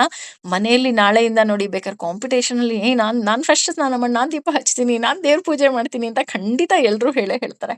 ಹಾಗಾಗಿ ಅದರ ಪ್ರತೀಕವೇ ದೀಪ ಹಚ್ಚೋದು. ಯಾರು ಭಗವಂತನ ನಂಬುತ್ತಾರೋ, ಯಾರು ಭಗವಂತನ ನಾಮಸ್ಮರಣೆಯಲ್ಲಿ ಇರ್ತಾರೋ, ಅವರ ಮುಖದಲ್ಲಿ ಒಂದು ತೇಜಸ್ಸು ಇರುತ್ತೆ. ಆ ತೇಜಸ್ಸು ಭಗವಂತನ ಪ್ರತೀಕ ಅಂತ ಹೇಳ್ತಾ ಹೋಗ್ತಾರೆ. ಯಾಕಪ್ಪ ಇದು ಭಗವಂತ ಇದ್ರೆ ತೇಜಸ್ ಇರುತ್ತಾ? ತೇಜಸ್ಸು ಭಗವಂತನ ಪ್ರತೀಕನಾ ಅಂತ ನೋಡೋದಿದ್ರೆ ಹೌದು. ಈಗ ಒಬ್ಬ ವ್ಯಕ್ತಿಯನ್ನ ನೀವು ನೋಡ್ತೀರಾ. ಆ ವ್ಯಕ್ತಿಯನ್ನ ನೋಡಿದಾಗ ಆ ವ್ಯಕ್ತಿಯಲ್ಲಿ ಒಂದು ತೇಜಸ್ ಇರುತ್ತೆ. ಅಂದ್ರೆ ಆ ವ್ಯಕ್ತಿ ಮಾತಾಡ್ಬೇಕಾದ್ರೆ ಇರ್ಬೋದು ಅಥವಾ ಆ ವ್ಯಕ್ತಿಯ ನಡೆ, ನುಡಿ ಯಾವ್ದ್ರಲ್ಲೋ ಒಂದು ನೀವು ಯಾವುದಕ್ಕೋ ಒಂದು ಅಟ್ರಾಕ್ಷನ್ ಆಗ್ಬೋದು. ಅದೇ ಆ ವ್ಯಕ್ತಿ ಸತ್ತ ಮೇಲೆ ನೀವು ಎಷ್ಟೋ ಜನರ ಮೃತದೇಹವನ್ನ ನೋಡೋದಿಕ್ ಹೋಗ್ತೀರಾ ಅಲ್ವಾ? ನೋಡಕ್ ಹೋದಾಗ ನಮ್ಗಲ್ಲಿ ಭಯ ಆಗುತ್ತೆ ಕೆಲವರನ್ನ ನೋಡಿದಾಗ. ಕೆಲವರು ಮಲಗಿದ್ದಾರೆ ಅಂತ ಅನ್ಸುತ್ತೆ. ಕೆಲವರು ಅಪ್ಪಾ ಆ ಮುಖ ನೋಡಕ್ಕೆ ಆಗ್ಲಿಲ್ಲ ಕಣ್ರೀ ತುಂಬಾ ಭಯ ಆಯ್ತು. ಅವ್ರ ಮುಖ ಹೇಗಾಗಿತ್ತು ಗೊತ್ತಾ ಅಂತ ನಾವು ಹೇಳ್ತೀವಿ. ಯಾಕೆ ಹೇಳ್ತೀವಿ ಅಂತ ಅಂದ್ರೆ ಅದನ್ನೇ ನಾವು ಪ್ರೇತ ಕಳೆ ಅಂತ ಹೇಳ್ತಾ ಹೋಗ್ತೀವಿ. ಆ ಪ್ರೇತ ಕಳೆ ಅವರಲ್ಲಿ ಇರೋದಿಲ್ಲ. ಆ ಕಳೆ ಇರೋದಿಲ್ಲ. ಅದೇ ಅವ್ರು ಬದುಕಿದ್ದಾಗ ಭಗವಂತ ಇದ್ದ. ಅವ್ರ ಮುಖದಲ್ಲಿ ಒಂದು ನಗು ಇರ್ತಿತ್ತು. ಒಂದು ಆ ಚೈತನ್ಯ ಇತ್ತು, ಚೇತನ ಇತ್ತು. ಅದನ್ನೇ ಇಲ್ಲಿ ನಾವು ತೇಜಸ್ಸು ಅಂತ ಹೇಳೋದು. ಕೆಲವರು ನಮ್ಮೆಲ್ರಿಗೂ ಅನುಭವಕ್ಕೆ ಬಂದಿದೆ ಅಲ್ವಾ? ಕೆಲವರು ಹ್ಮ್ ಅಂದ್ರೆ ಆ ರೀತಿ ಆದಾಗ ನೋಡಕ್ ಹೋದಾಗ ನಮಿಗ್ ಭಯ ಆಗತ್ತೆ. ಅಯ್ಯೋ! ಮಕ್ಳು ಕರ್ಕೊಂಡೋಗಿದ್ರೆ ತುಂಬಾ ಹೆದರ್ಕೊಂತಾ ಇದ್ರು. ಅದಕ್ಕೆ ನಾವು ಕರ್ಕೊಂಡೇ ಹೋಗ್ಲಿಲ್ಲ. ಯಾಕೆ? ಅಲ್ಲಿ ಭಗವಂತನ ಸಾನ್ನಿಧ್ಯವೇ ಇಲ್ಲ. ಭಗವಂತ ಎಲ್ಲಿರ್ತಾನೋ ಅಲ್ಲೆಲ್ಲಾ ಕಡೆ ನಿಮಗೆ ತೇಜಸ್ಸು ಇರುತ್ತೆ, ಶಕ್ತಿ ಇರುತ್ತೆ. ಅದನ್ನೇ ಇಲ್ಲಿ ಹೇಳ್ತಾ ಹೋಗೋದು. ಪ್ರತಿಯೊಂದರಲ್ಲಿ ಭಗವಂತ ನಮಗೆ ಕಾಣ್ತಾ ಹೋಗ್ತಾನೆ. ಹಾಗೆ ಇನ್ನು ಮುಂದುವರೆದು ಹೇಳ್ತಾ ಹೋಗ್ತಾರೆ.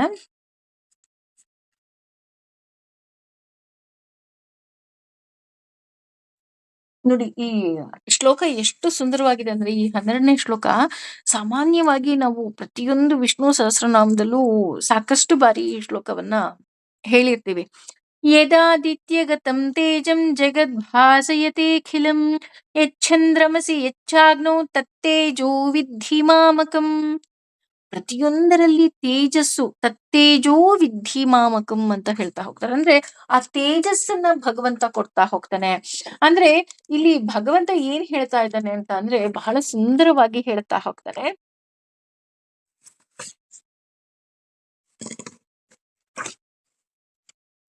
ಯಾವ ಯಾವೆಲ್ಲ ಬೆಳಗುವ ವಸ್ತುಗಳಿದೆ. ಉದಾಹರಣೆ, ಸೂರ್ಯನಲ್ಲಿ ನಾನಿದ್ದು ವಿಶ್ವವನ್ನೇ ಬೆಳಗುತ್ತಾ ಹೋಗ್ತೀನಿ. ಹಾಗೆ ಚಂದ್ರನಲ್ಲಿ ನಾನಿದ್ದು ನಾನು ಕಾಂತಿಯನ್ನ ತರ್ತಾ ಹೋಗ್ತೀನಿ. ಹಾಗೆ ಬೆಂಕಿಯಲ್ಲೂ ಕೂಡ ಅದು ನನ್ನದೇ ಬೆಳಕೆಂದು ನೀನು ತಿಳಿ. ಈ ರೀತಿ ಜೀವರಲ್ಲಿ ತುಂಬಿರುವ ಬೆಳಕಿನ ಕುಡಿಯಲ್ಲಿ ನಾನು ಮರೀಚಿಯಾಗಿದ್ದೀನಿ ಅಂತಲೂ ಸಹ ವಿಷ್ಣು ಸಹಸ್ರನಾಮದಲ್ಲಿ ಭಗವಂತ ಹೇಳ್ತಾ ಹೋಗ್ತಾನೆ. ಈ ರೀತಿ ಭಗವಂತ ಇಲ್ಲದೆ ಇರುವಂತಹ ಜಾಗವೇ ಇಲ್ಲ ಅಂದ್ರೆ ಭಗವಂತ ಬೆಳಕಿನ ಸ್ವರೂಪ ಅಂತ ನಾವಿಲ್ಲಿ ತಿಳ್ಕೊಳ್ತಾ ಹೋಗ್ತೀವಿ. ಅದೇ ಮುಂದುವರೆದು ಹೇಳ್ತಾ ಹೋದ್ರೆ, ಗಮ್ ಅಂದ್ರೆ ಲೋಕಗಳಲ್ಲಿ ಅವಿಶ್ಯ ಪ್ರವೇಶಿಸಿ, ಚ ಕೂಡ ಭೂತಾನಿ ಜೀವಿಗಳನ್ನ ಧಾರಯಾಮಿ ಸಂರಕ್ಷಿಸುತ್ತೇನೆ, ಅಹಂ ನಾನು, ಓಜಃ ನನ್ನ ಶಕ್ತಿಯಿಂದ, ಪುಷ್ಣಾಮಿ ಪೋಷಿಸುತ್ತೇನೆ, ಚ ಮತ್ತು ಔಷಧೀಹಿ ಗಿಡ ಮೂಲಿಕೆಗಳನ್ನ, ಸರ್ವಾಹ ಎಲ್ಲ, ಸೋಮಾಹ ಚಂದ್ರನು, ಭೂತ್ವ ಆಗಿ, ರಸಾತ್ಮಕ ರಸವನ್ನ ಒದಗಿಸುವೆ. ಅಂದ್ರೆ ಇಲ್ಲಿ ಎಷ್ಟು ಸುಂದರವಾಗಿ ಹೇಳ್ತಾ ಹೋಗ್ತಾನೆ ಅಂದ್ರೆ, ನಾನೇ ಬೆಳಕಾಗಿದ್ದೇನೆ. First point, he is light. ನಾನಿವತ್ತು ಬದುಕಿದ್ದೀನಿ, ನನ್ನ ಮುಖದಲ್ಲಿ ಒಂದು ನಗು ಇದೆ, ನಾನು ಜ್ಞಾನವನ್ನ ಸಂಪಾದನೆ ಮಾಡ್ತಾ ಇದ್ದೀನಿ, ನಾನಿವತ್ತು ಆರೋಗ್ಯವಾಗಿದ್ದೀನಿ. ಅಫ್ಕೋರ್ಸ್ ನಮ್ಗೆ ಸಮಸ್ಯೆಗಳು ಬರ್ಬೋದು, ಏನೇ ಬರ್ಬೋದು, ಎಲ್ಲವುದ ಎದುರಿಸೋ ಶಕ್ತಿ ನನ್ನಲ್ಲಿದೆ ಅಂದ್ರೆ ಓನ್ಲಿ ಬಿಕಾಸ್ ಆಫ್ ಹಿಮ್, ಭಗವಂತನಿಂದ. ಹಾಗಾಗಿ ನಾನೇ ಬೆಳಕಾಗಿದ್ದೇನೆ. ನಮ್ಮೆಲ್ಲರ ಜೀವನದಲ್ಲೂ ಭಗವಂತ ಬೆಳಕಾಗಿದ್ದಾನೆ. ನಾವದನ್ನ ಕಂಡು ಹಿಡ್ಕೊಳ್ತಾ ಇಲ್ಲ ಅಷ್ಟೇನೆ. ಇಲ್ಲಿ ಎಷ್ಟು ಸುಂದರವಾಗಿ ಹೇಳ್ತಾ ಹೋಗ್ತಾರೆ ಅಂದ್ರೆ, ಗಾಮ ಗಾಮಾವಿಶ್ಯ ಚ ಭೂತಾನಿ ಧಾರಯಾಮ್ಯ ಮೋಜಸಃ. ಎಲ್ಲವನ್ನ ನಾನೇ ಹೊರ್ತಾ ಇದ್ದೀನಿ. ನಮ್ಮ ಭಾರವೂ ಸಹ ದೇವರಿಗೆ ಬಿಟ್ಟಿದ್ದು. ಹೇಳ್ತೀವಲ್ಲ, ಕನಕದಾಸರು ಹೇಳ್ತಾರಲ್ಲ, ಹುಟ್ಟಿಸಲೇ ಬೇಡ ಎನ್ನ ಹುಟ್ಟಿಸಿದಕ್ಕೆ ಕಾಪಾಡು ಎನ್ನ ಇಷ್ಟು ಮಾತ್ರ ಬೇಡಿಕೊಂಬೆ. ನಾನು ಇಷ್ಟೇ ಕೇಳ್ಕೊಳ್ಳೋದು ನಿನಗೆ, ನನ್ನನ್ನು ಹುಟ್ಟಿಸ್ಬಾರ್ದಾಗಿತ್ತು, ಹುಟ್ಟಿಸಿದ್ಯಾ, ನಿನ್ ಜವಾಬ್ದಾರಿ. ನಾವ್ ಹೇಳ್ತೀವಲ್ಲ, ಅಯ್ಯೋ ಅದು ನನ್ನ ಜವಾಬ್ದಾರಿ, ನನ್ನ ಮಕ್ಕಳು. ನಾವು ಮರ್ತೋಗ್ಬಿಡ್ತೀವಿ, ನಾವೇ ಭಗವಂತನ ಮಕ್ಕಳು. ನಮ್ಮ ಎಲ್ಲ ಸಂಪೂರ್ಣ ಜವಾಬ್ದಾರಿ ಅವನಿಗೆ ಸೇರಿದ್ದು. ನಿನ್ ಮೇಲ್ ಭಾರ ಹಾಕ್ತಾ ಇದ್ದೀನಿ, ನಿನ್ನ ಮೇಲ್ ಭಾರ ಹಾಕ್ತಾ ಇದ್ದೀನಿ ಅಂದ್ರೆ ಅರ್ಥ ಏನು? ನೀನ್ ನನಗೆ ಕಾಪಾಡ್ತೀಯ ಅನ್ನೋ ನಂಬಿಕೆ ನನ್ನಲ್ಲಿ ಇದೆ ಅಂತ. ಆ ಹೋಪ್ ಅಂತೀವಲ್ಲ, that hope it self is god. ಆ ನಂಬಿಕೆನೇ ಭಗವಂತ ರೀ. ಹಾಗಾಗಿ ನಾವು ಮರೆತರೂ ಸಹ ಭಗವಂತ ನಮ್ಮನ್ನ ಮರೆಯೋದಿಲ್ಲ. ನಾನು ಇವತ್ತಲ್ಲ ನಾಳೆ ಮಗು ಸಂತೆಗೆ ಹೋದಾಗ ಅಪ್ಪನ ಕೈ ಹಿಡ್ಕೊಂಡ್ರೆ ಆ ಮಗು ಅಪ್ಪನ ಕೈ ಬಿಟ್ಟು ಓಡಬಹುದು. ಆದ್ರೆ ಅಪ್ಪ ಮಗುವಿನ ಕೈ ಹಿಡ್ಕೊಂಡಾಗ ಮಗು ಎಲ್ಲೂ ಓಡೋದಿಕ್ಕೆ ಸಾಧ್ಯವೇ ಇಲ್ಲ. ಹಾಗೇನೆ ನಾನು ಭಗವಂತನನ್ನ ಮರಿಬೋದು, ಕೆಲ್ಸದಿಂದನೋ ಅಥವಾ ನನ್ನ ಈ ತ್ರಿಗುಣಗಳಿಂದನೋ ನಾನ್ ಮರ್ತು ಬಿಡ್ತೀನಿ. ಆದ್ರೆ ಭಗವಂತ ನನ್ನನ್ನು ಮರೆಯಲ್ಲ. ಯಾಕೆ ಮರೆಯಲ್ಲ ಅಂತ ಅಂದ್ರೆ, ಕಾಲಕ್ಕೆ ಸರಿಯಾಗಿ ನನಗೇನು ಬೇಕೋ ಅದನ್ನ, ಹೇಗೆ ಅಪ್ಪ ಅಮ್ಮ ಅಯ್ಯೋ ಮಗು ಓದ್ತಾ ಇದೆಯಪ್ಪ, ಎಕ್ಸಾಮು ಫುಲ್ ಟೆನ್ಷನ್ ಅಲ್ಲಿ ಓದ್ತಾ ಇದ್ರುನು ನಾವು ಟೈಮಿಗೆ ಮಕ್ಳಿಗೆ ಹೇಗೆ ಅಡಿಗೆ, ಊಟ, ತಿಂಡಿ, ಕಾಫಿ, ಜ್ಯೂಸು ಅಲ್ವಾ, ಎಲ್ಲ ಅವ್ರಿದ್ದಲ್ಲಿ ಸರಬರಾಜು ಮಾಡ್ತೀವಿ. ಯಾಕೆ? ನನ್ನ ಮಗುಗೇನು ತೊಂದರೆ ಆಗ್ಬಾರ್ದಪ್ಪ. ಜಸ್ಟ್ ಲೈಕ್ ದಟ್ ಭಗವಂತ ನಮ್ಮ ವಿಷಯದಲ್ಲೂ ಅವನು ಹಾಗೆ ನೋಡ್ಕೊಳ್ತಾನೆ. ಯಾವಾಗ ಯಾರನ್ನ ಪರಿಚಯ ಮಾಡ್ಬೇಕು, ಯಾರನ್ನ ನೋಡ್ಬೇಕು, ಯಾವಾಗ ಯಾವ ವಸ್ತು ಸೇರಿಸ್ಬೇಕು, ಯಾರಿಗೆ ಯಾವಾಗ ಯಾರನ್ನ ಪರಿಚಯ ಮಾಡಿಸಿದ್ರೆ ಅವ್ರಿಗೆ ಒಳ್ಳೇದಾಗತ್ತೆ, ಯಾರನ್ನ ಅವರ ಜೀವನದಿಂದ ತೆಗೆದು ಹಾಕಿದ್ರೆ ಅವ್ರಿಗೆ ಒಳ್ಳೇದಾಗತ್ತೆ, ಎವ್ರಿಥಿಂಗ್ ಪ್ರತಿಯೊಂದು ಸಹ ಅವನಿಗೆ ಗೊತ್ತು. ನಮ್ಮೆಲ್ಲರ ಭಾರವನ್ನ ಭಗವಂತ ಹೊತ್ತಿದ್ದಾನೆ. ಇದಕ್ಕೆ ಜಡಭರತ ಬಹಳ ಸುಂದರವಾಗಿ ಭಾಗವತದಲ್ಲಿ ಹೇಳ್ತಾ ಹೋಗ್ತಾನೆ. ಜಡಭರತ ಮಹಾರಾಜನ ಪಲ್ಲಕ್ಕಿಯನ್ನ ಹೊರ್ತಾ ಇರ್ತಾನೆ. ತುಂಬಾ ಭಾರ ಇರುತ್ತೆ. ಭಾರ ಇದ್ದಾಗ ಅವನು ತೂರಾಡ್ತಿರ್ತಾನೆ. ಭಾರ ಹೊರೋದಿಕ್ ಆಗೋದಿಲ್ಲ.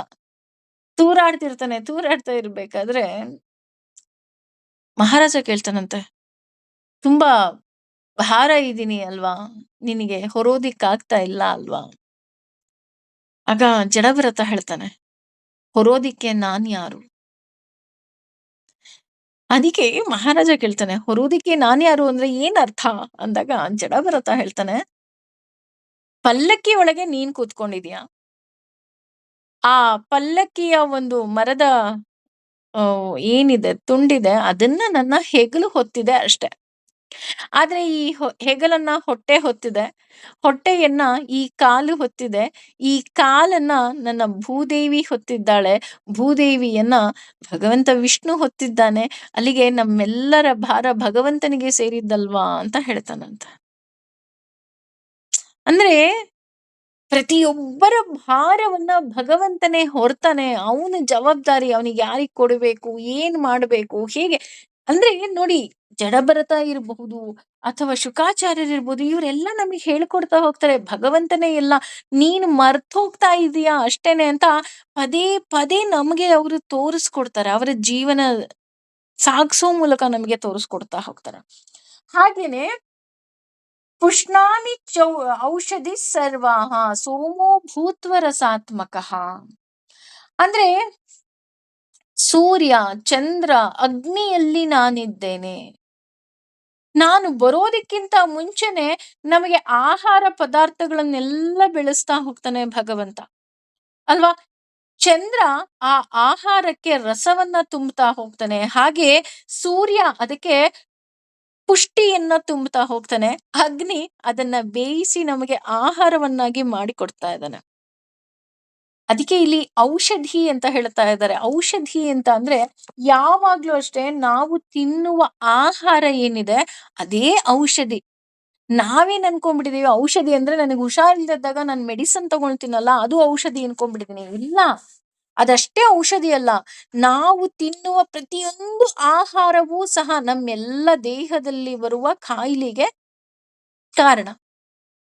ಉದಾಹರಣೆ, ಈಗ ನೀನು ಒಬೆಸಿಟಿ ಇದೆಯಾ ಅಂತ ಅಂದ್ರೆ ಕಾರಣ ಏನು? ನೀನ್ ತುಂಬಾ ಆಯಿಲ್ ಐಟಮ್ಸ್ ತಿಂತಾ ಇದೀಯಾ? ಅಥವಾ ನೀನ್ ಆರೋಗ್ಯವಾಗಿದ್ಯಾ ಅಂದ್ರೇನು? ನೀನ್ ತುಂಬಾ ಹೆಲ್ತಿ ಫುಡ್ ತಿಂತಾ ಇದೀಯಾ? ಅಂದ್ರೆ ನಿನ್ನ ಕೈಯಲ್ಲೇ ಭಗವಂತ ಬೇರೆ ಯಾರಿಗೂ ಕೊಟ್ಟಿಲ್ಲ. ಅದಕ್ಕೆ ನೋಡಿ ನಾವು ಬೆಳಗ್ಗೆ ಎದ್ದು ಕರಾಗ್ರೇ ವಸತಿ ಲಕ್ಷ್ಮಿ, ಕರಮಧ್ಯೆ ಸರಸ್ವತಿ, ಕರಮೂಲೆ ಸ್ಥಿತೇ ಗೌರಿ, ಪ್ರಭಾತೆ ಕರದರ್ಶನಂ. ಬಿಕಾಸ್ ನನ್ನ ಕೈಯಲ್ಲಿ ನನ್ನ ಆರೋಗ್ಯ ಇದೆ. ನನ್ನ ಕೈಯಲ್ಲಿ ನನ್ನ ಮುಂದಿನ ಭವಿಷ್ಯ ಇದೆ. ಪ್ರತಿಯೊಂದು ಸಹ ಎಲ್ಲಿದೆ ಅಂದ್ರೆ ನಾವು ಮರ್ತು ಬಿಡ್ತೀವಿ ಅಷ್ಟೇ. ನಾವು ಸುಮ್ನೆ ಬೇರೆಯವ್ರಿಗೆ ಬ್ಲೇಮ್ ಮಾಡ್ತಾ ಹೋಗ್ತೀವಿ ಅಷ್ಟೇ. ಅವ್ರು ರೀ, ಇವ್ರು ರೀ, ಇಲ್ಲ. ನೀನ್ ಯಾವ ನೀನ್ ಯಾವ ಹವಿಸ್ಸನ್ನ ನನ್ನ ದೇಹಕ್ಕೆ ಹಾಕ್ತೀಯಾ ಆ ರೀತಿ ದೇಹ ನಿನ್ನದಾಗ್ತಾ ಹೋಗ್ತಿದೆ ಅಷ್ಟೇನೆ. ಹಾಗೇನೆ ಇಲ್ಲಿ ಔಷಧಿಯಾಗಿ ಅಂದ್ರೆ ಆಹಾರವಾಗಿ ನಾನಿದ್ದೇನೆ. ನಾನು ಸೌಮ್ಯ ಸ್ವರೂಪದಲ್ಲಿ ಚಂದ್ರನಲ್ಲಿ ಕುಳಿತಿದ್ದೇನೆ. ಸೋಮೋ ಭೂತ್ವ ರಸಾತ್ಮಕಃ. ಯಾಕೆ ಇಲ್ಲಿ ಚಂದ್ರನಿಗೆ ಅಷ್ಟೊಂದು ಪ್ರಾಮುಖ್ಯತೆಯನ್ನ ಕೊಡ್ತಾ ಇದ್ದಾರೆ ಅಥವಾ ಅಷ್ಟೊಂದು ಇಂಪಾರ್ಟೆನ್ಸ್ ಯಾಕೆ ಕೊಡ್ತಾ ಇದ್ದಾರಪ್ಪ ಅಂತ ಅಂದ್ರೆ, ನಮ್ಮೆಲ್ಲರಿಗೂ ಗೊತ್ತು ಅಮೃತ ಕಳಶವನ್ನ ಧನ್ವಂತರಿ ದೇವ ಹೊತ್ತಿದ್ದಾನೆ. ಆ ಧನ್ವಂತರಿ ದೇವರೇ ಸೂರ್ಯನಲ್ಲಿ ಸನ್ನಿಹಿತನಾಗಿದ್ದಾನೆ. ಅಂದ್ರೆ ಅಮೃತ ಏನಿದೆ ಅದು ಚಂದ್ರಲೋಕದಲ್ಲಿದೆ, ಚಂದ್ರನ ಬಳಿ ಇದೆ, ಧನ್ವಂತರಿ ರೂಪದಲ್ಲಿರುವ ಭಗವಂತನ ಬಳಿ ಇದೆಯೇ. ಹಾಗಾಗಿ ಅಂದ್ರೆ ಎಷ್ಟು ಸೈಂಟಿಫಿಕ್ ಆಗಿ ನಾವು ಇದನ್ನೆಲ್ಲ ಕ್ಯಾಲ್ಕುಲೇಟ್ ಮಾಡ್ಬೋದು ಅನ್ನೋದಕ್ಕೆ, ಆ ಚಂದ್ರ ಏನಿದ್ದಾನೆ ಅವನು ನಮ್ಮ ಮನಸ್ಸಿನ ಕಾರಕ. ಬೇಕಾದ್ರೆ ನೋಡಿ, ಅಮಾವಾಸ್ಯೆ ಹುಣ್ಣಿಮೆ ದಿನ ನಮ್ಮೆಲ್ಲರಿಗೂ ಗೊತ್ತು, ನಮ್ಮ ಮಾನಸಿಕ ಅಸ್ವಸ್ಥರು ಏನಿರ್ತಾರೆ ಅವ್ರಿಗೆ ಅದು ಜಾಸ್ತಿ ಆಗ್ತಾ ಹೋಗುತ್ತೆ. ಯಾಕೆಂದ್ರೆ ಮನಸ್ಸಿನ ಪ್ರಭಾವ ಅದು ಚಂದ್ರ ಬೀರ್ತಾ ಹೋಗ್ತಾನೆ. ಹಾಗೇನೆ ಆ ಚಂದ್ರನ ಬೆಳಕಲ್ಲಿ ನಾವು ನೋಡಿದಾಗ ಅಥವಾ ಚಂದ್ರನ ನೋಡಿದಾಗ ನಮ್ಗೆ ಹಿತ ಅನ್ಸೋದಿಕ್ಕೆ ಶುರು ಆಗತ್ತೆ. ಯಾಕೆ ಅಂತ ಅಂದ್ರೆ ಅವನಲ್ಲಿ ಆ ಅಮೃತ ತತ್ವ ಇದೆ. ಹಾಗೇನೆ ಪುಷ್ಣಾಮಿ ಚೌಷಧಿ ಸರ್ವಾಹ. ಪುಷ್ಣಾಮಿ ಬೆಳೆಯುತ್ತೆ. ನಮ್ಮೆಲ್ಲರಿಗೂ ಗೊತ್ತು ರಾತ್ರಿಯೂ ಸಹ ಈ ಬೆಳೆ ಎಲ್ಲ ಬೆಳೀತಾ ಹೋಗುತ್ತೆ. ಯಾವ ರೀತಿ ಬೆಳೆಯುತ್ತಪ್ಪ ಅಂದ್ರೆ ನೈಸರ್ಗಿಕವಾಗಿ ಬೆಳೀತಾ ಹೋಗುತ್ತೆ. ಯಾವಾಗ ನೈಸರ್ಗಿಕವಾಗಿ ದೊರೆಯುವಂತಹ ವಸ್ತುಗಳಿದೆ ಅದು ಯಾವುದೇ ಕಾರಣಕ್ಕೂ ನಮ್ಮ ದೇಹಕ್ಕೆ ಹಾನಿಕರ ಅಲ್ಲ. ಉದಾಹರಣೆ ಬೆಟ್ಟದ ನೆಲ್ಲಿಕಾಯಿ ಇರಬಹುದು ಅಥವಾ ನೈಸರ್ಗಿಕವಾಗಿ ಬೆಳೆಯುವಂತಹ ಎಲ್ಲ ಆಹಾರ ಪದಾರ್ಥಗಳು ಏನಾಗಿದೆ ಅದು ನಮಗೆ ಔಷಧಿ ರೂಪದಲ್ಲಿ ಇದೆ. ಹಾಗೆ ಸೋಮೋ ಭೂತ್ವ ರಸಾತ್ಮಕ, ಅದಕ್ಕೆ ರಸವನ್ನ ತುಂಬುತ್ತಾ ಹೋಗ್ತೀನಿ ನಾನು. ಅಂದ್ರೆ ಇಲ್ಲಿ ಅಗ್ನಿ, ಸೂರ್ಯ ಮತ್ತೆ ಚಂದ್ರ ಮೂರು ಸಹ ಬಹಳ ಮುಖ್ಯ. ಅದಕ್ಕೇನೆ ಸೂರ್ಯ ಮತ್ತೆ ಚಂದ್ರ ನಮಗೆ ಆಹಾರ ಬೆಳವಣಿಗೆಗೆ, ಅಂದ್ರೆ ನಮ್ಗೆ ಏನೆಲ್ಲ ಆಹಾರ ಪದಾರ್ಥಗಳು ಬೇಕು ಅದರ ಬೆಳವಣಿಗೆಗೆ ಅದು ಸಹಾಯ ಮಾಡ್ತಾ ಹೋದ್ರೆ ನಮ್ಮೆಲ್ಲರಿಗೂ ಗೊತ್ತು ಅಗ್ನಿ. ಆ ಅಗ್ನಿಯ ಸ್ವರೂಪವೇ ನಾವು ದೀಪ ಬೆಳಗಿಸ್ತಾ ಹೋಗ್ತೀವಿ. ಭಗವಂತ ಇದ್ದಾನೆ ಅಂತ ನಮ್ಮಲ್ಲಿ ಒಂದು ಹೋಪ್ ಬರ್ತಾ ಹೋಗುತ್ತೆ, ನಮ್ಮಲ್ಲಿ ಒಂದು ಬೆಳಕು ಬರ್ತಾ ಹೋಗುತ್ತೆ. ಈ ಎಲ್ಲ ಕಾರಣದಿಂದ ಏನ್ ಮಾಡ್ತಾ ಹೋಗ್ತಾರೆ, ಭಗವಂತ ಅಗ್ನಿ ಸ್ವರೂಪದಲ್ಲಿ ಪ್ರತಿಯೊಂದು ವಸ್ತುವಿನಲ್ಲಿ ಇದ್ದಾನೆ. ನಾನು ಪ್ರತಿಯೊಂದು ಲೋಕವನ್ನ ಪ್ರವೇಶಿಸ್ತೇನೆ, ಹಾಗೆ ನನ್ನ ಶಕ್ತಿಯಿಂದ ಅವು ತಮ್ಮ ಪಥದಲ್ಲಿ ಉಳಿತಾ ಹೋಗುತ್ತೆ.